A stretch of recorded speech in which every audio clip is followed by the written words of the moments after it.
And we are back, and we are live once again on the Spin Cycle this Friday, August 28th. Andrew Southwick and RC Williams with you once again.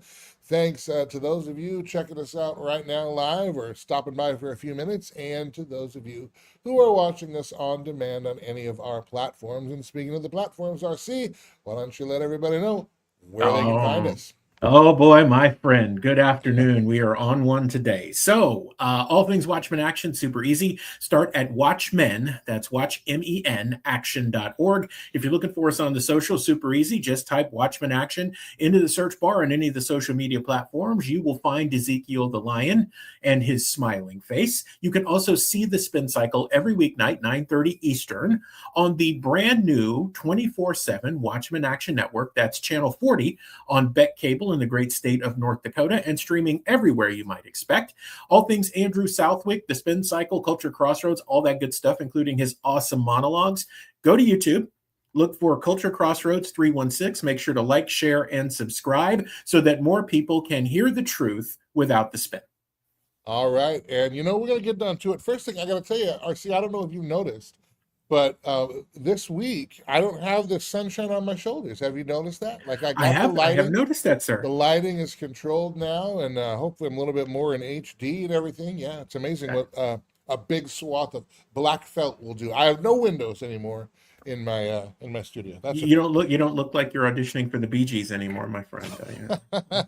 you know what? And I would too. If Barry Gibb were here, I'd give it a try. I would Because sing who with him. wouldn't? Who I wouldn't? have Yeah, yeah, I yeah, have no yeah, problem doing that. That's fine. yeah.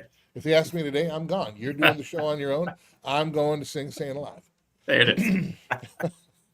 Okay. All right. Well, conservatives are taking a victory lap today because a couple of days ago, Glenn Beck interviewed President Trump and he suggested, we're talking about the cattle shortage and the beef prices. And he suggested to President Trump, he being Glenn Beck, suggested to President Trump that maybe we need to loosen some of the reins on the big four meat packers and allow processors to process their own meat, sell it direct, and things like that. I asked Trent Loose, who's a sixth generation rancher and host of Trent on the Loose, and if anybody knows what he's talking about in terms of ranching and the things that are affecting cattle and beef and the beef supply today, it is Trent Loose, and that is not hyperbole. I've got him on the show on the Sunday show coming up this Sunday, but I want to bring a piece of that interview. Now, based off of the Glenn Beck interview, President Trump then released this on Truth Social, and where he said, ranchers and farmers have always been number one priority for me. They work very hard, they're smart, they're efficient, immaculately clean, but for years I have heard that they've had a tremendous problem with the big processors, who many say are a nasty monopoly. There are essentially four of them, a very non competitive number, and they make life miserable for our wonderful farmers and ranchers, and I can't let that happen, can I? So, in order to break this powerful monopoly, with much of its ownership based outside the U.S., I am authorizing legal documents to be drawn in order to allow farmers and ranchers to be given the right to process their own food. This should move quickly. Thank you for attention to this matter. Now, that would seem like wisdom. It would seem like a win, but I want to play for you this interview I had with Trent Luce, and I asked him about this very thing before Trump came out with this. So again, once again, we're giving you tomorrow's news 6 months ago. All right, that's what we're trying to do. But I want to let me share this tab and let me bring this up for you. Here is when I asked Trent Luce about this specifically. Here's why he says this may not be the solution we think it is. Glenn Beck suggested that reducing the federal regulations so smaller producers can process more of their own beef instead of depending on, the giant meat packers. Trump seemed interested in that, but is that a realistic solution and would it actually help our cattle shortage problem? So that's a great confusion that takes place. We sell beef, we sell pork direct to the consumer. It's not prohibited today.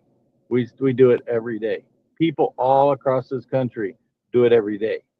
The problem comes in that you have, let's just take, for example, the numbers. January 1st, 2026, Tyson Foods was the largest beef processor in the United States. Since January 17th, 2026, They have eliminated 28,000 head of cattle from their processing systems every single day. 28,000 a day. So when you start talking about 28,000 head a day, and then you're looking at creating some more flexibility and looser rules, I don't know what looser rule you need to have to do what we're doing. We're doing it. We're making it work. There are hundreds of families across this country. The real issue is the volume. People don't grasp the amount of food that is produced in this country. I'll give you another little tidbit that ties into this indirectly. Because I was in Douglas, Arizona, and the border this week, I had many conversations about the border. I learned that in Nogales, Arizona, which is the #1 produce port for bringing produce from Mexico into the United States, I'm talking about lettuce, I'm talking about tomatoes, I'm talking about anything you can name other than avocados. Because avocados are grown in other parts of Mexico, they don't come through that port. 1,800 semi loads of produce a day come through that port. 1,800. We've already got fruits and vegetables that is so dependent upon those imports coming in from other countries. What I'm fighting for is that we don't continue to have this reliance on other countries for beef. The federal government is the problem, but it's not in the regulatory system at the processor. It is the cost of producing the animals on the land. Just property tax alone makes it cost prohibitive if you're in the state of Nebraska. Okay, so there you have it. The problem is Wow. not that we can't process, not that we can't sell these things, but that we have a cattle supply shortage. And I want to give you a couple of additional numbers on that. And again, the conservatives, especially in the online sphere, finally, President Trump is listening to us. He's striking a blow. He's doing the thing. Everybody's just falling in line. Yes, this is great. And look, I would love it to be great, but I'm not sure this does what we would like it to do. It's not going to bring prices down, and it's not going to help this. If we don't have a cattle supply, it doesn't matter what a processor can process if there's no cattle to process. Okay, that's the logic here, right? So here, and by the way, this is producers can already do this. You heard Trent Luce say we can already do this. This is not something new. Federally inspected beef can already be sold direct to consumers. It needs to be inspected by USDA or a state inspector, okay, and it can be sold commercially within the state. There is custom exempt livestock products. Those are different. They have to be marked not for sale, and they can't enter commercial chains. But there are legitimate reforms around inspection and small processor capacity in interstate commerce. But saying that farmers are simply being newly allowed to sell direct or newly allowed to do this that only the big four processors could do, that's an oversimplification, and really it's not true. We're already allowed to do this. The bigger problem, USDA reported 86.2 million cattle and calves on U.S. farms as of January 1st, 2026, including 27.6 million beef cows. The core affordability, is not how beef gets from processor to customer. We need a larger cattle supply. And as Trent Luce said, we're actually reducing our cattle supply, just one of the big four, by 28,000 heads per day. 28,000 per day. One other piece of this, and Trent Luce and I talked about this on the show as well. Again, I encourage you. It will air Sunday at 5 p.m. It's the opening segment of the show, and I'll post it online after the fact. But we also have incentives for grazing land to, instead of being used to graze cattle, it's being used for corn and soybeans. And the financial incentives are going that way for ranchers. And of course, if you're a rancher, it's hard to make it. It's hard to resist those subsidies because you need to put food on the table. You need to have your ranch open for business. And so you're going to undercut a lot of that grazing land and start growing corn and soybeans, and you're going to reduce your herd. Okay. Then we have the land that's being taken via eminent domain for solar and energy and things like that that could otherwise be grazing land. And that's not to mention the data centers, which are taking over a lot of our rural lands. And there's a good portion of that land that is also grazable. If we take out all of our grazing land, what cattle are we going to have? They have nothing. Cattle need to graze, right? So if we're not going to allow them to graze, and if we are going to be reducing our head every day, but yet we're loosening rules so that meat processors can process, well, that's great. I'm all for it. In fact, 2 years ago, 2 years ago at least, on Culture Crossroads, I interviewed Trent Luce. And I said, Trent, we don't have enough meat processors because we need meat processors in small communities so that we don't have to just go to Walmart and buy Tyson or whatever else, that we can go, around the block or down the street or 20 minutes down the road to our local meat processor. And I said, the vertical integration of our meat processing is a danger because you're going to see food supply shutoffs and you could have real issues with hunger in America. So, yeah, I'm absolutely sensitive to there being more meat processors, and I'm not going to pretend I'm a rancher, so I don't want to get out over my skis, but I'm just relaying to you what I have learned and bringing you this information from a sixth-gen rancher whose living depends on ranching. Right. And before we start, as conservatives, taking a victory lap and saying, oh, President Trump, listen to us, I think we need to also remember, look, it's a midterm season. President Trump is doing what President Trump does. What's the low-hanging, easy fruit that will make a good headline? I know that sounds cynical, but that's what he's been doing in Trump 2.0. What'll make a good headline, and the base will get jazzed up about it, and I'll get a bunch of press, and the X sphere will go crazy, and Facebook and True Social, and they'll love it.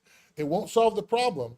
It doesn't remove the subsidies from where they are. It doesn't redirect them, I should say, or remove them, because the money's going to flow where the money's going to flow. So it really doesn't change the flow of the money. It does open maybe a little bit up. Maybe, if you can sell it by the cut, I don't know. We'll have to see what the plan actually is. But before we take this victory lap, we need to really look at, wait a minute, are we really addressing the problem? Or did we get something that Trump saw an opportunity because he was on Glenn Beck to do something Glenn Beck suggested he do? Now, Glenn Beck could go brag about it. Glenn Beck listeners can brag about it. Online influencers can brag about it. But it doesn't solve the cattle supply issue, which is the real undergirding problem. So, Andrew, what you just said, I think, is really the basis for people to understand. So, great, all the hyperbole, whatever, Glenn Beck, some kind of hero. I don't really care.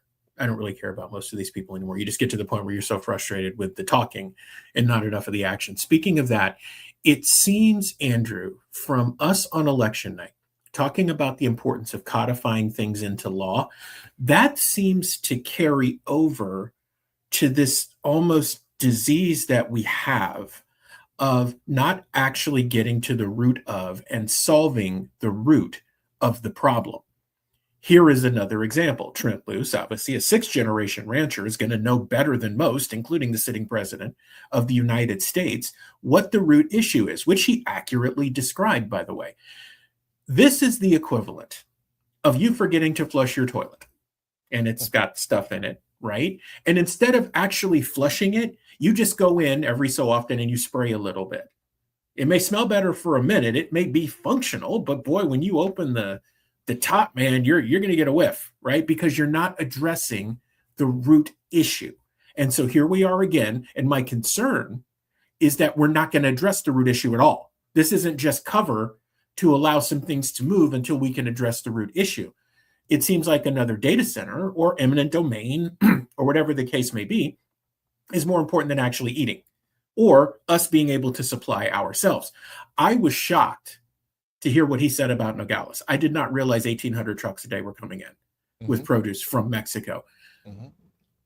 One bad instance or a combination of bad things in some form, and it feels like our entire food supply just gets completely choked off. And if we have to turn inward, the United States is kind of where it was during World War II when all of a sudden it had to ramp up production. Most people forget that it took a couple of years and a series of miracles, divine intervention, for us to actually be able to do what we needed to do. Andrew, I fear that we don't have the fortitude to get there again, not because of the lack of fortitude from guys like Trent Luce, because I think he'd do the job along with a bunch of others, but our own government would almost be in the way.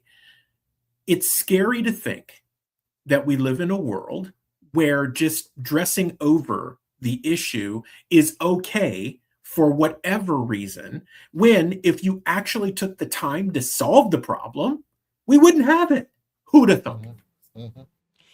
You know, I also, well, I'm going to shut up here because we got other stories to do. Um, Speaking of low-hanging fruit and trying to go back and rebrand and convince you that what's happening is great. Um, no, I'm going to say it. Shoot it, whatever. We are. It's like we are in an abusive relationship with our leaders. Mm. And the second they bring us flowers, we get so excited and glad. Now they've changed, and now they're finally hearing us, and we finally made a breakthrough. But it's so fleeting and so temporary. And I don't say that in a light-hearted way or to make a light of abuse of any kind. But it's a very similar cycle. We backstab you. We are. I mean, it's these policies overall, DC policies, not Republican only, not Trump only, not Democrat only. It's our DC policies that are reducing our purchasing power. It's our DC policies that are making us more dependent on foreign everything. And you look, I asked Trent, when do we reach the point where we are dependent on imports for our food? And Trent's like, we're already there. That was one of the reasons why he brought up Nogales. We are dependent on foreign food for our produce, and we are now dependent on foreign food for our meat. That's a bad place to be. We're dependent on China for our medication. We're dependent on other regions for the oil that we consume, and that's actually what we're going to talk about here in the next story. Hey, Philip David, I hope you are doing well also. Thanks for checking us out. Appreciate you stopping by. I want to bring up another clip here. This is from CNN, and I got to tell you, we're in the twilight zone, my friend. We're in the twilight zone. Because again, what we've talked about, some of the things that we've been critical of this administration. Listen, you and I both, we want to support President Trump. We do. I'm a 3-time Trump voter. I want to, but I am not going to spin actions from the executive or from our Congress or from the Senate. I'm not going to spin it into something good if I don't think it's good for our country. And I'm going to tell the truth, even if it's my side. Yep. And that does not make us friends in the conservative media sphere, which is why we need your support, like in the channels, commenting, so on and so forth. It's not because it's not a vanity project. We want the best for America, whether Americans agree with us or not. Anyway, CNN actually made sense in this segment. That's what I'm saying. It's an upside down world. They made sense. It was a round table, and of course, everybody was shooting their fire at Scott Jennings, right? Yes. Republican firebrand. Okay. Now, I'm going to play this for you here. They're talking about the Strait of Hormuz and oil, and why hasn't the price of oil gone down? Because remember, by the way, this was all about stopping Iran from having a nuclear weapon that they didn't have, that we said they couldn't get, that they did have, that they were days away from getting, that only we could get, that we've obliterated, but they can still get it. So we have to stop them from getting the weapon they don't have and can't get, that only we can get. But just in case they get it, we got to stop them. Well, now it's the Strait of Hormuz, right? And the Strait of Hormuz was open in February. It's been closed since then. We control it, but we still have to negotiate with Iran to be able to use it. So that's an interesting form of control. But nonetheless, we are wondering, well, if we have all this control and we've won 487 times, why aren't the prices going down at the pump? Here is that exchange. And that is not what. Well, I'm just curious, when you say this isn't what I thought winning would look like, winning what looks did you think it would look like? Scott. winning looks like no new wars like Trump. Let me let Josh respond. Just that, I'm curious. Before we started this war, the only thing that was in between us and what we wanted was Iran not having nuclear weapons with a set of successful negotiations. That is what is between us and them not having nuclear weapons. No, now. we don't need successful before we start.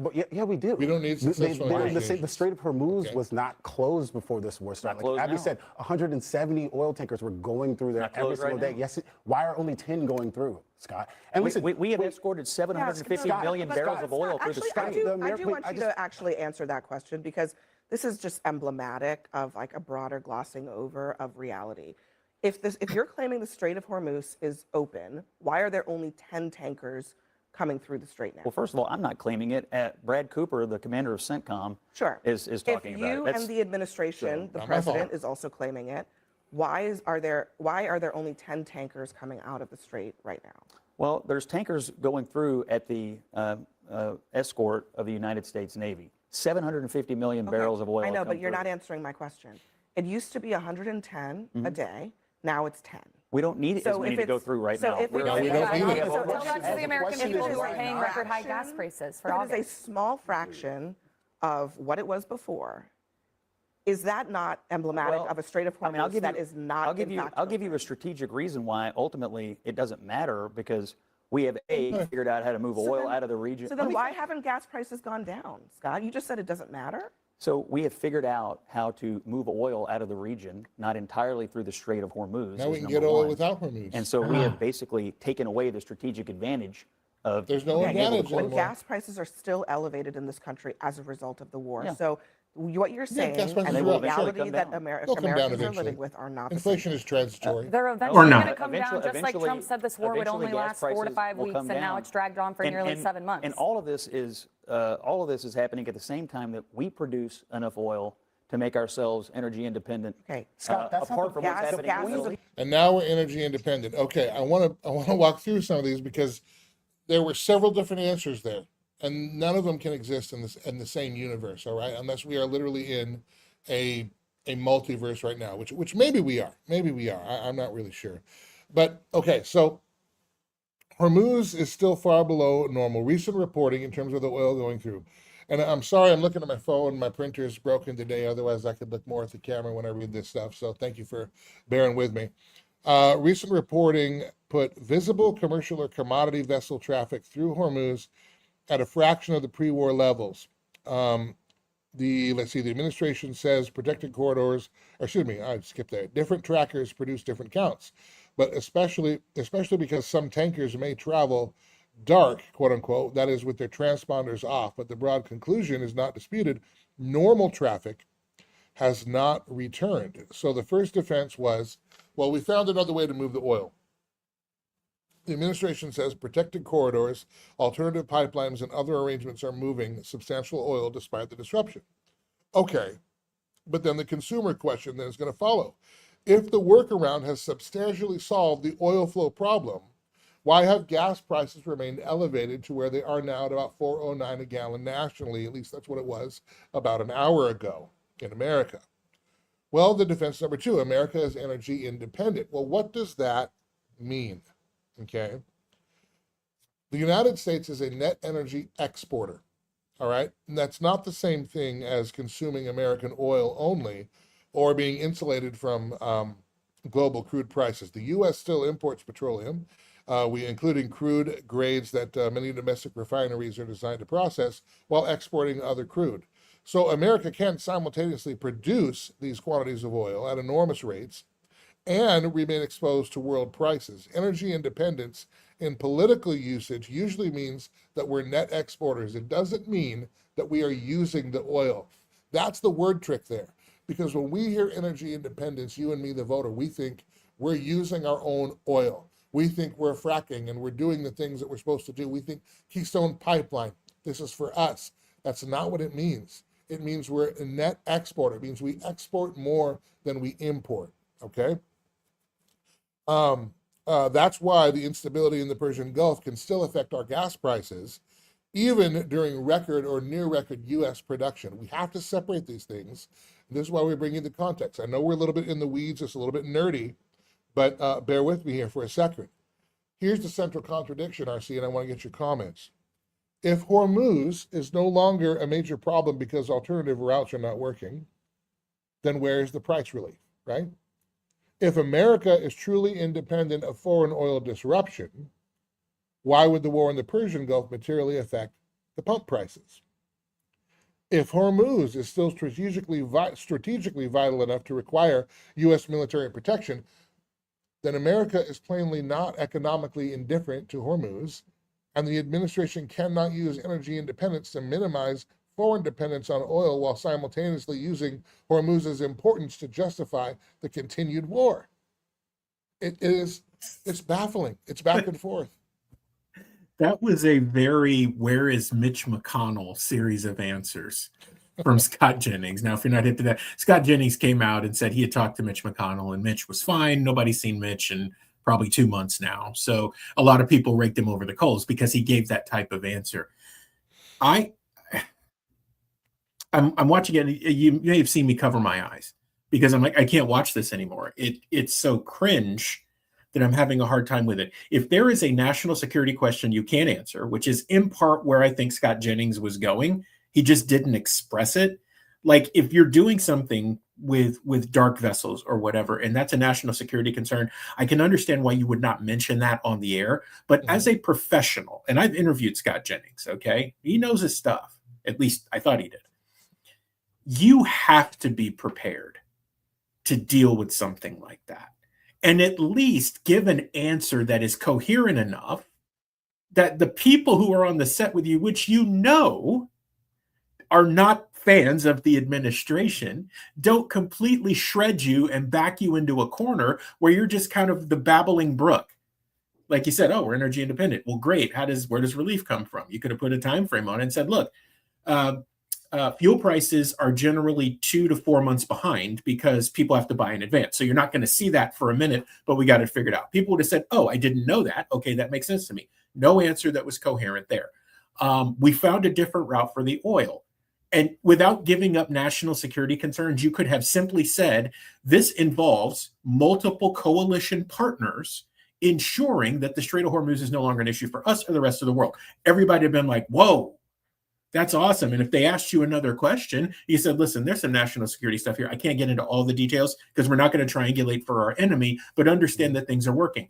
Andrew, what I can't figure out is if someone like me, who is a media professional, but is not on national news because we don't get Christmas cards anymore, can answer that simply off the cuff without a problem. Why is it that Scott Jennings, who does this every single day and hosts a syndicated radio show, could not provide simple, coherent answers to shut that down? I don't quite know what to do here. Yeah, I mean, but that's just it. See, we say energy independent, but what we mean is we export more than we import. Has nothing to do with what we use. We say that we are independent in terms of, okay, we say that we're independent in terms of our food supply, except we have to import from Argentina, Mexico, Brazil, all these other places for produce and our meat. We say that we are leading the world in our healthcare, yet we're dependent on China for our medication. We say that, well, the problem is vertical integration in meat processing, when really the problem is we're losing 28,000 head of cattle per day. We're not going to have cattle to process if it keeps going like that. You can't reduce past zero, and we're getting there fast. And then the land we would use to be more independent when it comes to meat or cattle, like we talked about in the first segment, we're now taking that for data centers and solar and corn and soybeans, and we're offering subsidies and tax breaks and all the government incentives to do all of that, but not the thing we actually want to do. That's what's frustrating. I think that's what's frustrating most Americans, and I think that's what frustrates most Americans about every administration that comes in. This is not just a Trump problem. He's just the latest grifter in here who's doing it. All right? It's a DC problem. And it's how the game works, and that's why you could send a good person in there, but the system is not set up to work, I guess, for yours and my benefit. Andrew, it's almost like we have a mission accomplished-itis because Bush used the same foolishness when the mission was far from accomplished, and it cost us about 20 years of time, effort, energy, lives, and everything else. And here we are again, mission accomplished in Iran, except what mission was actually accomplished, unless destabilization in such a way that you don't get anything out of it was actually on the menu. And I've said this before, and I'll say it again quickly, is this goes back to CPAC and the world famous War Room with Steve Bannon segment, where it was the fastest we got to go to break I've ever seen in my entire life, because all of these things are what I said back then. And I am amazed that in that time, because it was March April, May, June, July, August. So 6 months. 6 months now. We're kind of in the same boat, and there still isn't a clear or coherent answer as to what the Hades is going on with this situation. And the absolute best we can do when you're, quote unquote, in the enemy's den and you have an opportunity to shut them down.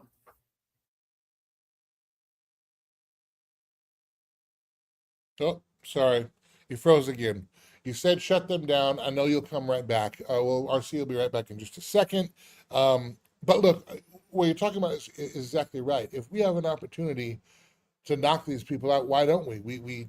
We stand around and pussyfoot and go back and forth, but we don't actually solve the problem. We don't actually get to the root of the problem. It's the same with our beef shortage issue in America. It's the same with our oil in America. And RC, I see you're back now. I think you're back anyway. Go ahead. You were talking about you need to shut them down. Continue from there. So you have this opportunity to shut them down when you're on, talking about Scott Jennings and CNN. And the best you can do is sound like a dithering idiot, right? You sound like Joe Biden. Sorry, not sorry. You sound like Joe Biden when you're doing stuff like that.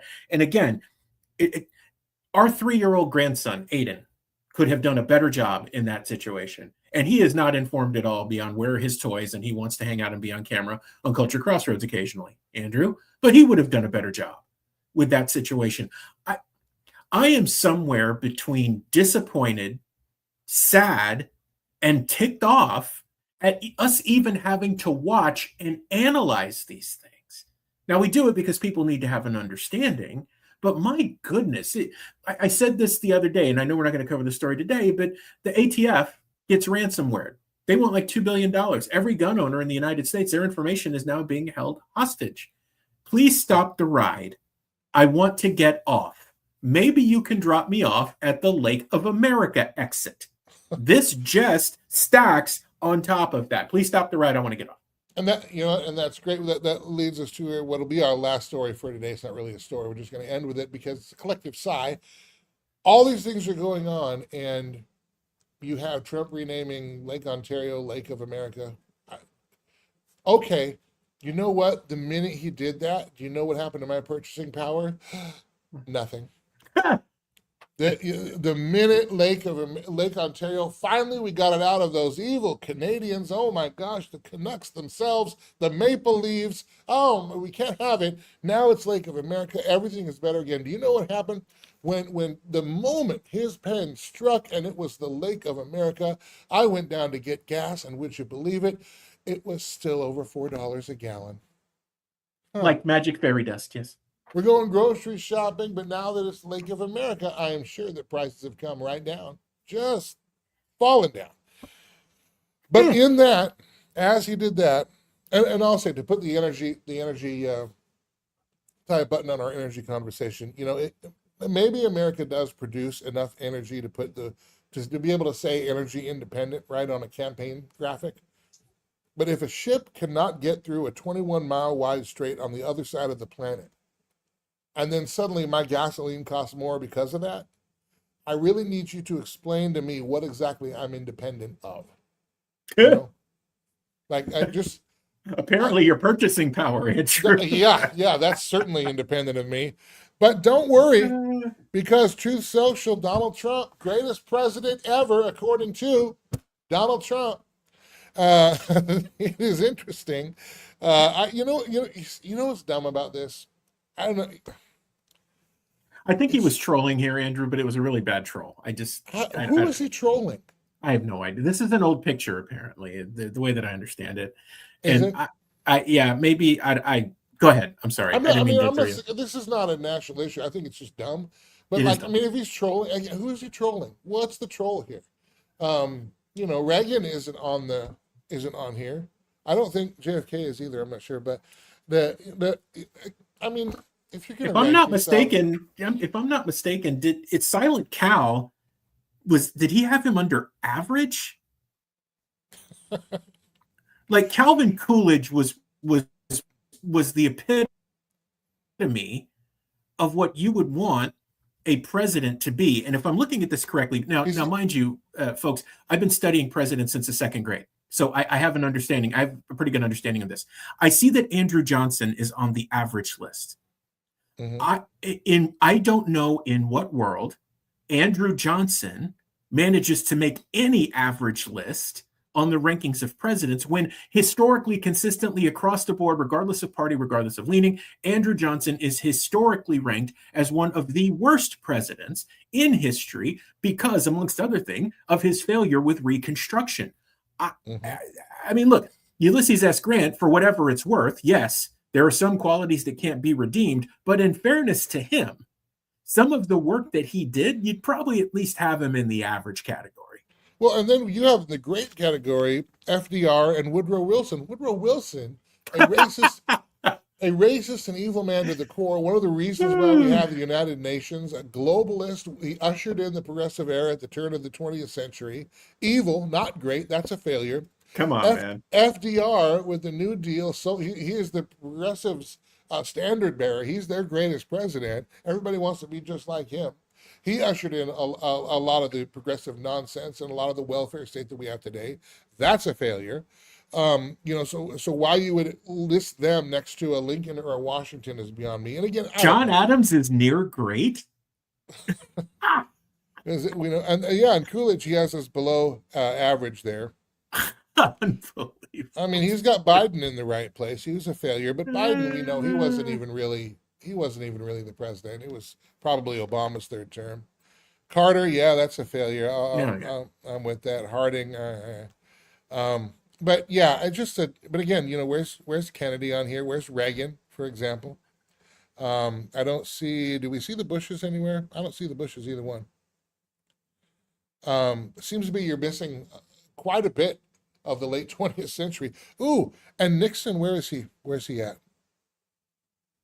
He wasn't all good, but he wasn't all bad. We're missing a lot of people. That's true. How about LBJ? Is he on here? 60s? No, I mean, and I would think that he'd be in the POS category, but apparently he didn't make the list either. Do we see Truman anywhere? No. We don't see. How about Eisenhower? Oh, geez, I like Ike. What happened here?